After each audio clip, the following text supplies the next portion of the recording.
Good morning. If everyone will come in and have a seat, it's time to begin.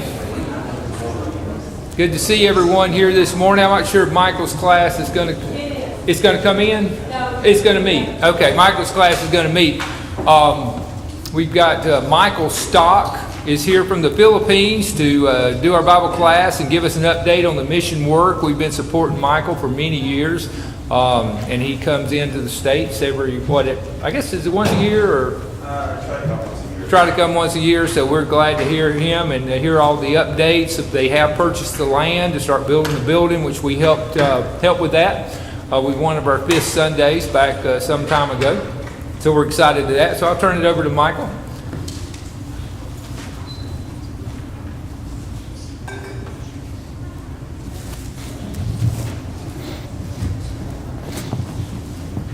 Good morning. It's always great to be here again in Boiling Springs. And as he said, this congregation was a sponsoring congregation for several years.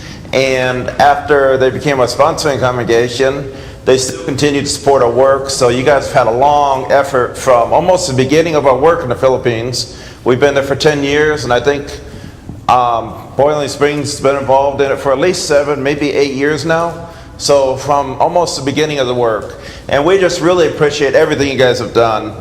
And as he said, we were able to get land last year from the Tagbilaran City Church of Christ. Or actually this year, sorry. I'm in the wrong year. We were able to get it this year, which we've been doing. We've been trying to do that for the last 10 years. So that was a blessing. One of the things you guys participated in, and Jay helped with this especially, shipping boxes to the Philippines. So we ship boxes to the Philippines, and last year we shipped over 30 boxes to the Philippines with different congregations. We collected clothes, and so we gave the clothes out to the members. Well, when we came up with the idea to ship the boxes to the Philippines, we didn't realize the devastation it was going to have in the Philippines, which we're going to talk about in a little bit. But a storm came through the Philippines, and the members of the congregations we work with lost everything. They lost their homes, they lost everything they had. And so the clothes are already a blessing because people are poor. But when they had lost everything, this is a huge blessing, and you can see the smile on that lady's face, and it's just great. And this young lady came up there. Many people said thank you, but this is the cutest one, so that's the one that got up on the picture. But she came up after we gave out the clothes and everything, and she gave Deborah a big hug, and she said thank you for everything that they had done. And so, I mean, all we did is pass them out. You guys are the ones who collected them. You guys are the ones who sent them over. So it's a great effort. So what I want to talk about this year is glorifying God in the midst of trials and tragedies. And so there are many things that came on, and normally I do a presentation, I talk about the things that happened, but this time I want to do it different. And you can give me your input later and tell me how you like it. I want to go quarter by quarter, so you guys can see the things that we deal with on a monthly basis. And so as you realize the COVID, of course, that hit America, hit it all around the world, the Philippines has some of the strictest lockdown rules in the world.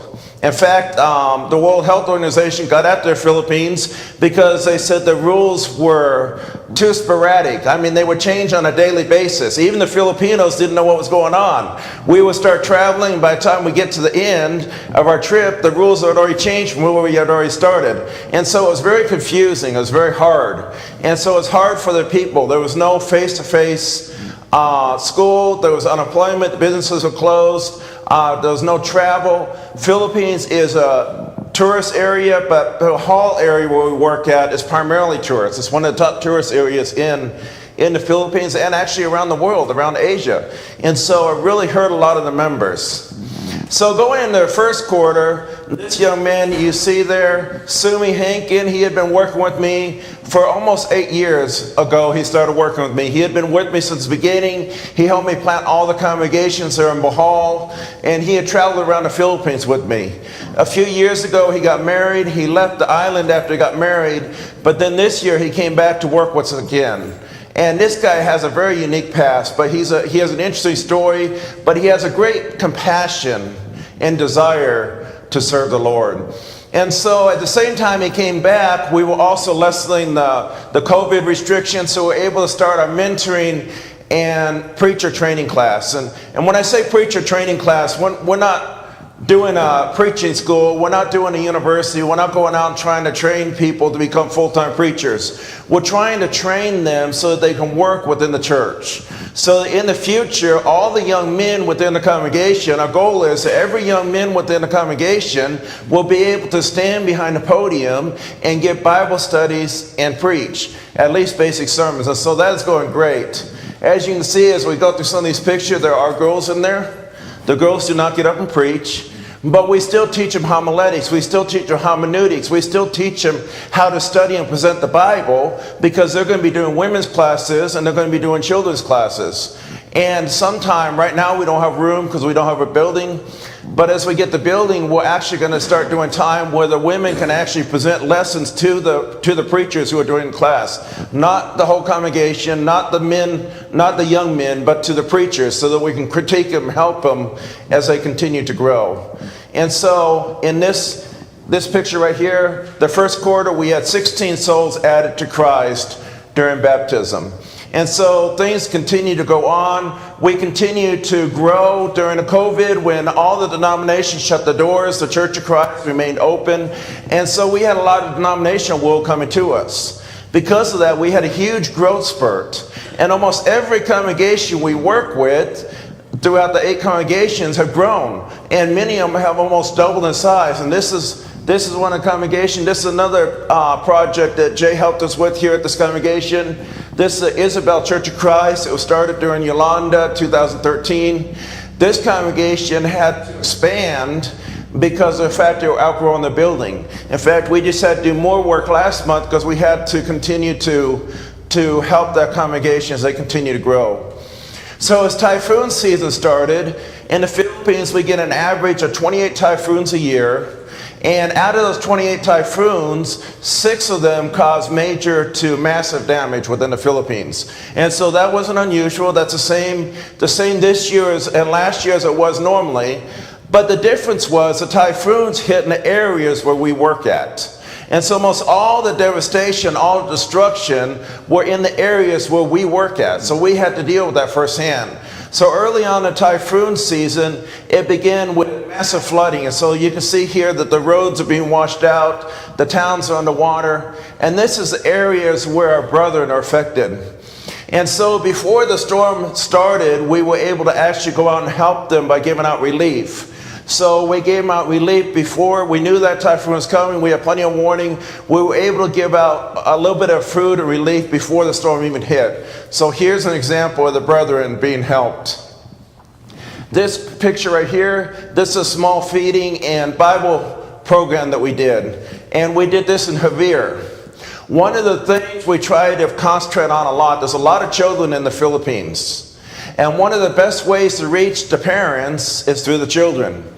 And so when we do our outreach and our VBS for the church, we also invite the children from the community. And so we do feeding programs, and we do a lot of VBS and feeding programs, especially before COVID, we did more. But what it does, it allows us to get the children excited. When the children are excited, guess what? The parents get excited. And they begin to want to know what they're learning. They begin to want to know what's going on. And many times the parents will come with them. And as they drop the children off, they'll stand outside and listen to the studies. So now as we get into the second quarter, as I said, the congregations continue to grow. The denominations shut down. They were coming to us. We began to have a lot of baptisms. So the churches continued to grow. And during the second quarter, we had 11 souls added to Christ. And so that young lady you see there standing next to the preacher, she was very young. A few years ago, we decided we needed to instill the Bible in our young children. So we were doing prospecting and everything, but one of the things we did not want to do is ignore the children within the church. So we began to teach them. And at that time, all the young children who are able to understand and of age were baptized into Christ. Now, as a couple years have gone on, this girl was too young at that time, but now she's 14 years old. She finally understands the truth. She was added to Christ. And so here's a great example. This is another example down here. Those 11 people I showed this last year. This is actually a youth camp that we had. 11 people. 11 people added total. During the youth camp, 8 souls were added to Christ. 4 were added to Christ through the Isabel congregation. It's a joint youth program that we do every year. And actually, we're going to be hosting it this year in Isabel Lady. So we continue to help. We continue to give out food packs. As the members are out of work and they can't work, we continue to try to help them as much as we can. Now, when we give a fruit pack out, the fruit pack only lasts about 5 to 6 days for an average family. It's not a welfare system. We did this 3 times during COVID. In some areas we did it 4, but it's not a welfare system. It's not designed to be a welfare system. And in reality, a 5 days meal isn't going to make a huge impact on the lives of the people. But what it does, it reminds them that the church cares about them. It reminds them that even in the midst of disasters, that God still loves them, that we can still help them. And though we can't help them continually, we can still encourage them. We can still give them what we can, and we can still continue to help them a little bit. So here you have a picture of the people receiving relief there. And then in the second quarter, we had Typhoon Dade come through. And again, the brethren were affected by flooding. The Isabel congregation, that area, they had a little bit of flooding. And so there was a lot of issues there. Again, we gave out relief to the members during that typhoon. As we get up to the third quarter, we continue to do the relief for COVID. We kind of got sidetracked, and we started doing the COVID relief, and then the typhoon came up. We came out, we did relief during the typhoon for the people who were affected by the typhoon, and then we went back to doing the COVID relief for the rest of the congregations. And so as we continue to do the COVID relief, and we continue to go to the people, we continue to encourage them. We continue to pray with them. We continue to remind them that God is in control of all things, and that the things on this earth are temporary, and that they need to put the focus on God. And so you can see here, this is a combination of some members of the church doing Bible studies, and this is also some members that have brought friends, and so we're doing Bible studies with them, so that we continue to do Bible studies in the midst of that. We continue to do the third quarter, we continue to do the youth and the mentoring classes. And again, the youth and mentoring classes continue to grow. As we begin to do it longer, we start getting even so the men start attending. And so it's actually going past the youth to some of the men of the congregation are now attending. And so it's a great opportunity. And at the end of the third quarter, we had 13 souls added to Christ and baptism. And so as we go into the fourth quarter, the beginning of fourth quarter, Deborah's father, he had COVID. He had a lot of health complications for many years. And then he had COVID, and because of the COVID, he finally passed away last year at the very beginning of the year. And so when he passed away, we had slowly been helping with this work and taking over more of the work there that he was doing in Southern Lady. After he died, we took over that work full time. Deborah's brother is actually transitioning into that. He's going to become the full-time preacher and the full-time person for that area. We're helping him. We're trying to encourage him. We're trying to help him as he gets started to continue doing that. And the Tagbilaran City Church of Christ, this is the one we just bought the land for. The Tagbilaran City Church of Christ has really been growing. And this is actually our meeting area. That's actually a two-car carport. And so we have about 80 people trying to meet in there. And as you can see from the next picture, nope, that's the wrong picture.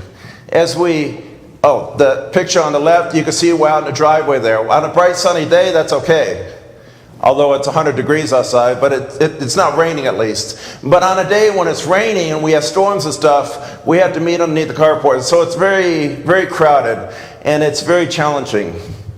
We continue to do the children's outreach. We continue to have classes for the children. We do VBS for the children. We continue to teach the children about the love of Christ. And again, we begin to reach out in the community. And as I said, there's many reasons we do this. Everything we do has a reason.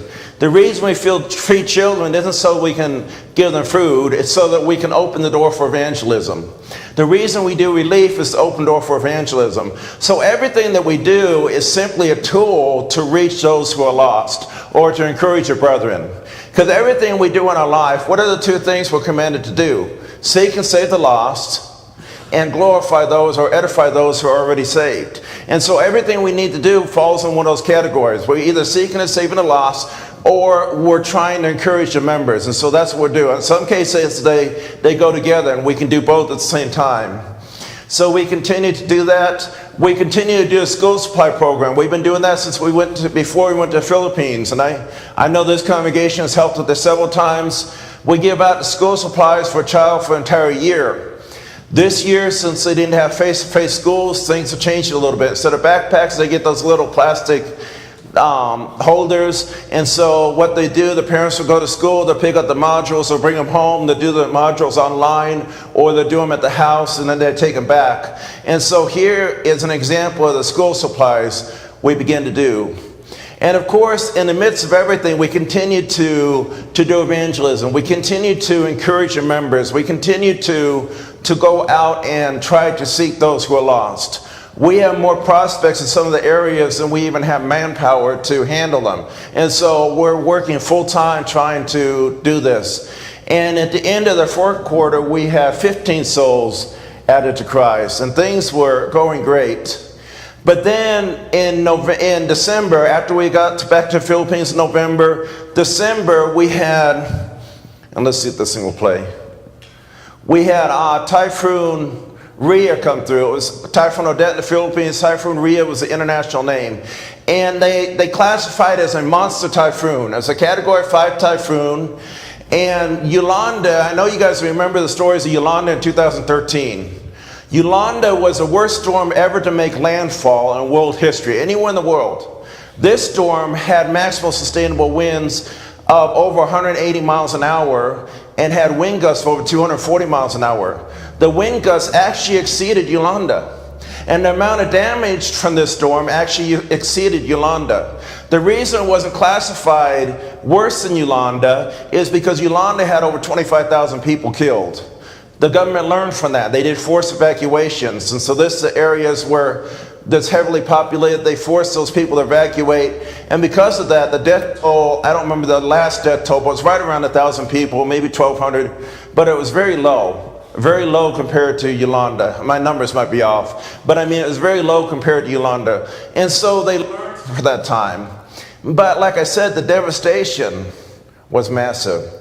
And this hit the areas this is the area where these pictures you're seeing here is a combination of Bohol Island where we do our work and also Southern Lady where we work, where Deborah's family lives. And so this is the areas where they got the worst hit. And so when Typhoon Odette, and actually these are pictures I took from the news, and so that clip there says the worst storm that ever hit Bohol. Well, yes, but it's also the worst storm that ever hit the Philippines. Bohol has never been hit by a Category 5 storm, period. When Yolanda came, the storm was supposed to cross over Bohol, but it actually went around the island and re-emerged, or came back together. But when Bohol got hit, the eye of the storm went over Bohol. So we were actually in the eye of the storm, and this is the area we work at. The picture up there on the right-hand side, this is actually the area we're working in. So these pictures are what you see. As the eye of the storm came over our house, we had 5 families stay in our house during that time, during during Typhoon Odette. And so during the storm, it hit around 8 o'clock at night, the wind started, and it lasted for over 8 hours. And it's pitch black outside, we have no electric, everything's been cut off by then, we have no more communication, the cell towers are down, and so all we hear is a storm. And so what we begin to do, we begin to sing praises to God and pray. Because in the midst of the storms, one of the things we want to remind the members, it doesn't matter whether we live or die, our hope is what? In Jesus Christ. And so though the storms of life will rage, if our hope is in Jesus Christ and we're secure in Jesus Christ, we always have a reason to celebrate, even in the midst of things that are happening. And so this is, I just wanted to show this real quick. This is actually our yard. Let's see if it will play. Okay, it's not going to play. In our yard, we have 5 big mango trees. And all the mango trees are very big trees, about the size of an oak tree. All the mango trees were uprooted. A couple of them actually snapped in half. They were twisted and they were snapped in half. And so it caused major devastation. And so So in the midst of the storm, after everything was gone, everything was done, we had no communication. We had no way to communicate for the members. For over a week, we had no way to communicate with our family. We had no way to communicate with the outside world. There was no cellular service. There was no internet service. There was no electric. So we didn't know what was going on in other parts of the Philippines. We didn't even know what was going on in much of Bohol. We weren't able to visit people. But when everything was all done and we got all the total, we found out that God was good. 40 members of the church in our area, and this isn't all the members of the church, there was over 200 members of the church lost their homes. But just in the area we work at, 40 members of the church lost their homes. 24 of them had major damage. 2 church buildings were damaged, but not one person was hurt or killed. And so God delivered them from the storm. And so you see a picture there on the other side. You see a picture of the family there getting some relief. That's actually one of the temporary shelters they had. And so we begin to, let's see if this is going to play. So we began to do this. And on Sunday, as I said, we were not able to reach most of the members, but the members still came to us on Sunday. So Sunday morning, we didn't know what to expect. We set up for worship service, and the members still found a way, even though the roads are blocked, there's no way to really get around safely. They were able to come and worship with us. So we had a full house that Sunday. This is actually, this video I was trying to show you earlier, this is actually our yard. And so they had to actually climb, they had to maneuver around the obstacles on the road, and they had to walk back to our gate. And then once they got to the gate, the gate only opened about that far. So they had to crawl through the gate, then they had to crawl over and under the mango trees. And this is our remembrance of our first Sunday after the typhoon. But in the midst of the typhoons, we began to pray and sing glory songs to God. After the typhoon, we began to worship God and glorify Him. And so God was good. We had 55 souls added to Christ by the end of 2021. And now January to May is actually the time I came to the Philippines. Next year I'll actually pick up from May and go on for the report. But this report ends in May. We had 2 chainsaws that we had purchased during Yolanda. We used them to cut lumber and stuff. Let's see, we used them, that picture there on the bottom. We used those to cut fallen coconut trees, and we would cut lumber with those. And so we got those chainsaws out. We had them refurbished. We had them cleaned up. We got them running and everything. And so we were able to use those chainsaws again to continue to cut lumber for the members' homes. So we began to start right away. The first thing we did at December, we began to give out food relief. And so those blue sacks are actually rice. Those are all pallets or crates or bags of rice. They're 100 pounds each. Each bag of rice is roughly 100 pounds. But we began to give relief to them. The members, even though they were not poor and they could not contribute financially, they did a lot of work. You see them unloading the concrete there and the rebars. That posts are carrying right there, that's a 10 by 8 post. That's a very big post. Concrete, or it's out of coconut lumber. It's very heavy.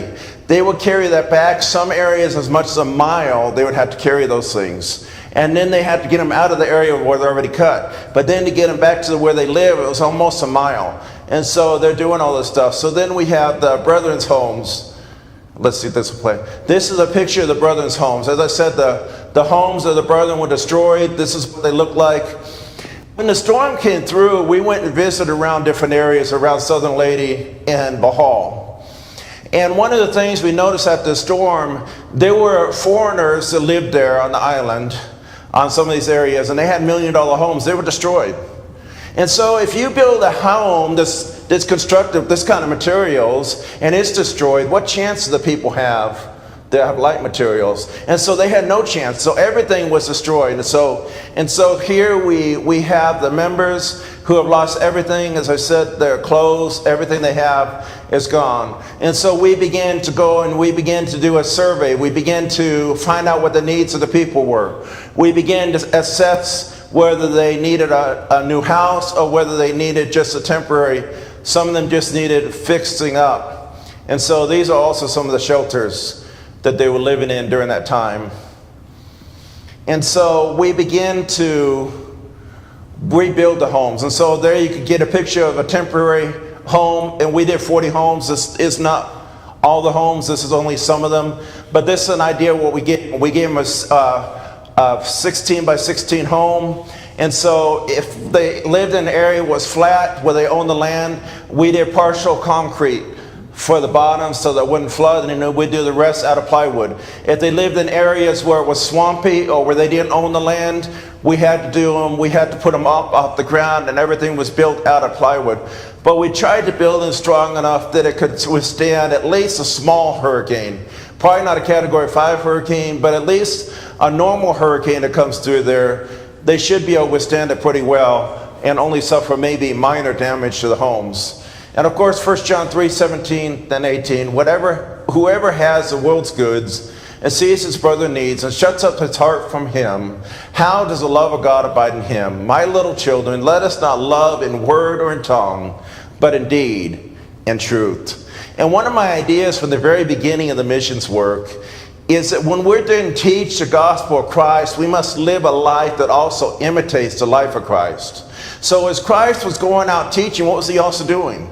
He was healing those who were sick. He was feeding those who were hungry. He was showing compassion to those people. Now, I'm not saying we're going out doing miracles. We don't do miracles today. But we still go out and we try to use those same tools and those same resources to open up the doors for evangelism. And then just before we came to the U.S. back in April, we had a Gaten come through. This was actually just a low pressure. This was not even classified as a typhoon, but we had 2 weeks of torrential rainfall. If you've never experienced a tropical rainfall, it's not like anything you're going to experience. You can get a foot or two of water within minutes. I mean, it floods everything. And so here's a picture there. This is actually rice fields, and the picture on the right is where mudslides went through there. And so you have another picture on the bottom, and then in the middle there you have the picture of the coffins there. There was a lot of people who died during this time, even though it was not a typhoon. All the rain and everything loosened up the soils, and we began to have mudslides. It began to wash out the roads. The picture right there on the bottom corner is actually a road that used to be there. And now you can see how the river is overtaking it again. It washed out the entire road. And so a lot of people were devastated. We were actually given some funds by somebody in America. They said, we want to help. Now, in this case, we didn't have a lot of brethren affected. We had a few brethren, and of course, we gave relief to those brethren. But we had funds available, and so what we did, we went to the local congregation in that area. That's not an area we normally work on a regular basis, but we have worked with that congregation in the past. We went to that congregation, and we got those brethren to come out with us. So as we began to give out the relief to the people, they began to get to know the people and talk to the people and encourage the people. So now the goal is, after we leave and we go back to our area where we work, that local congregation will continue to plant seeds and continue to water those seeds. And hopefully as time goes on, the church will begin to grow in that area. And so here you get an example of what we do. Of course, Matthew 28:19, go therefore make disciples of all nations, baptize them in the Father, and the Son, and the Holy Spirit. One of the things we did not do during the relief and everything, we did not stop doing evangelism. Even though we were doing full-time relief efforts for the members, we were building homes, we were cutting lumber. Even though we were doing that full-time, we still continued to do evangelism. We still continued to go out and teach those who are lost. And so here's an example of people we're having Bible studies with at the typhoon. And these are prospects we had even before the typhoon. And the church still continued to grow. And in the midst of there, from January to May 15th, or this year, we've already had 61 souls added to Christ in baptism. And so the church just continues to grow. We continue to have a lot of prospects. And this is all the congregations. This is not one congregation. We work with 8 congregations. This is a combination of all the congregations. But the church still continues to grow. In the midst of tragedies, in the midst of trials, the church continues to grow. Because people still turn to God. They still need God. In fact, in the midst of trials and tragedies, it's actually a great time to go and evangelize people. Now, we're not trying to play on the problems that they're having, but what we try to do is remind them that everything is temporary. And the only thing that matters is what's eternal. And the eternal is Jesus Christ. And so this is a picture back in March, and these two pictures were taken the same month. The Revere congregation, the one her dad worked with, and the congregation in Ubai Hall, which was planted in 2019, have both doubled in size. They're both outgrowing their meeting places. The Revere congregation is actually getting ready to add on to the church building.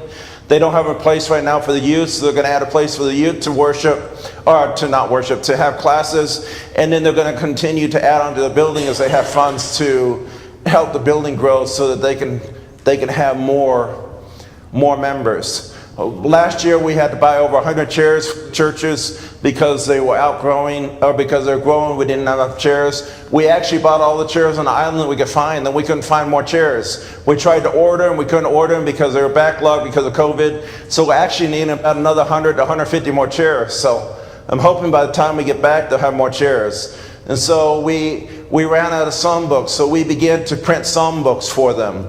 We printed psalm books in Visayas language. They love to sing in English. We use the English psalm books. We have a lot of English psalm books for America, but we don't have enough for all the congregations. So we printed up the Visaya psalm books, with the exception of the congregation in Ubai. The congregation in Ubai is kind of unique because the members speak Visaya and the preacher speaks Tagalog, and so we had to print those books in English. So that would have been interesting, singing in two different dialects. Many of the words are the same, but they have different meanings, and that is not a good thing. But anyway, there's over 100 dialects in the Philippines, and so we continue to do that. But God is good. And one of the things we need to remember, neither he who plants nor he who waters is anything, but God who gives the increase. We need to remember in everything that all the glory and the honor goes to God. If we take God out of the equation, it doesn't matter how zealous we are. Paul was zealous, or Saul was zealous, but he wasn't adding to the Lord's church. He wasn't benefiting the Lord. And it doesn't matter how zealous we are and how right we think we are in our hearts. If we're not following the Word of God and we're not putting God as a foundation, the head of everything, then the glory and the honor means nothing. Because the glory and the honor should always go to God. And so this is an example. Before we left the Philippines, we actually had a combined family camp. And we're actually short. We had about 60 members that couldn't come. But this is an idea of all the congregations there in Bohol. We had 4 or 5 preachers preach during that time. It was a great time to just renew our minds, to regain strength, to remind us about the love of God. And we were able to have separate classes for the women, the men, for the children. And so it was a great opportunity.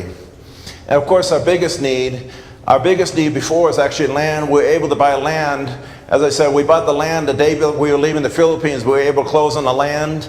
And the congregation here, Boiling Springs, was actually a big part of that. And so we bought that land, and now we're getting ready to build. So within the next year, or by the end of this year, we want to start building.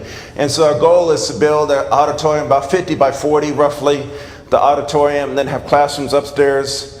And so we want to do it in phases. So the first phase would actually be built downstairs. And then, so our goal is to build the downstairs area this year and then have the roof. We'll have a ceiling like this, but we want to have a second story. So we'll have a roof and we'll have the downstairs. And then next year, as we have the funds, we'll actually add the second floor. And the reason the second floor is actually cheaper is because the roof and everything's already on there. We just have to build the walls and the interior walls.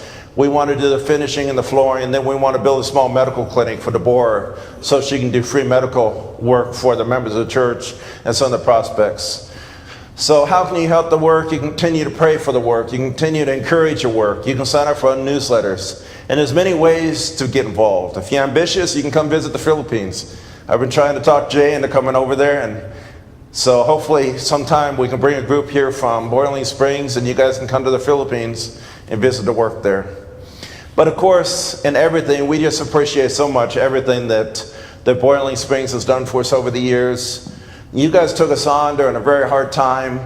Right when Yolanda came up and the earthquake happened in Bohol, and then Yolanda came up, Jay called us that same day the earthquake happened and said that Boiling Springs would oversee the work. They oversaw the work, I think, for about 2 or 3 years. But anyway, during that time, they had a lot of trials. because we had a lot of issues in the Philippines, a lot of money coming in, a lot of rebuilding to do. And so it was nonstop. And I know it was a big burden for the elders here, but they still continued to stay by us. They still continue to support the work even after we went to another sponsoring congregation. And the only reason we actually moved to another congregation, we were looking for someone who had more time to commit to it, because it was just overwhelming for the elders. The elders were so involved with the work and so passionate about the work, it was just too much for them. And so we just really appreciate the commitment we've had here, the partnership we've had this congregation. And of course, as I said, all the glory and the honor goes to God. We've been there for 10 years. You guys have been with us for at least 8 of those 10 years. And so we just really appreciate everything. Are there any questions or comments? Yes? When can you take on clothes? Anytime. Actually, that's one of the things I'm going to talk to Jay about today. Actually, Beth is over our clothes closet. Okay. She's already got boxes boxed up for you to ship. You know, I told her you were coming. She asked me about another week, and I said, well, he's going to be here Sunday. We'll talk to him then. Well, that's great. All it takes is a phone call. So whenever they're ready, just let me know. All we have to do is make a phone call and they can pick them up. We probably have 5 or 6 boxes to ship in Tennessee also. They're ready now. They're ready now? Okay, I'll get with you after the service, or Deborah can get with you because she has contact information. Yes? How can we possibly deal with that much devastation? I mean, does the country get involved? I mean, the government? I mean, that looks to me like it's just overwhelming. It is, and the government does get involved some, but there's so much corruption over there. A lot of it's political. And so the resources that should be going to the people in need aren't really going to the people in need. But one of the things we learned early on during Yolanda, because Yolanda, we had 70 congregations involved, or 38 congregations, sorry. We had 38 congregations involved. And so what we learned early on is you prioritize the members. We did medical missions for everybody. We did food for everybody if we had extra for the members, but we prioritized the members. And in this case, during Yolanda, we had situations where we were working in a certain area, we just couldn't do it. We couldn't help people in other areas. So what we began to do is we began to partner with other people in the Philippines, other groups from the Church of Christ. And so we would go over to another congregation and say, can you help with this? Or another individual would say, can you help? And so there's a lot of work together within there. And so when we did this during this year, when we did this thing, and it was hard because we were challenged with the tornadoes that just came through here. So all the funds were used up in America. And so now we had this situation between the food and the rebuilding. It was almost $90,000. So it was a lot of money. And so we began to reach out. And so we actually got contacts as far as California here. But you know, when situations like that happen, it's not people writing $10,000 checks. I mean, we got a $10,000 check, but it's people giving $100 here, $50 there. And you don't realize that if you have 100 people giving $50, that's $5,000 already. And so that's what we don't realize. There's no small amount. And so when all the congregations began to work together and all the individuals began to work together, and then you combine it with the resources in the Philippines, because there are some resources there, the work, it can be done, but it is a challenge. And the biggest challenge we have is weighing out the evangelism and the relief, because we don't want to focus only on the relief. We want to continue to do evangelism. Michael, are you seeing any government restrictions as far as you being able to preach the gospel? Not in the areas we're in. Now, there is some tension because they say you have freedom of religion over there, but the Catholic Church is so dominant over the overall government, because most people in the government are Catholic, so it does spill over. We do have some issues in some parts of the Philippines, but the areas we're in, not really. They don't bother us much. In fact, during our church plannings, they help us a lot. They give us a lot of resources for our medical missions, so they actually help us a lot. Any other questions? Well, I appreciate the time. Yes? On the road infrastructure, like getting the roads redone, is that a long-term project for the Philippines, or, because I don't believe the church can build a road? No, the church doesn't get into Billy Roads. Yes, it takes years. The earthquake that happened in 2013, to give you an idea, the earthquake that happened in 2013 in Bohol, they're just now, today, opening up the temporary bridges, replacing those. In fact, one of them just collapsed before we came here because they didn't get a rebuild in time, and a lot of people got killed. And so that just happened back in April after we got to the Philippines. That's a road we take all the time for our work, and the bridge collapsed. But the reason was because it was only a temporary bridge. It wasn't designed to last long term. And so it collapsed well before the other ones even opened. But no, it's a very long process. And you might start out with $1 million. You're lucky to have maybe $10,000 to work with by the time it actually gets down to the project. It's because there's a lot of corruption, a lot of hands it goes through first. Almost like America. Any other questions? Well, I appreciate your time. Thank you.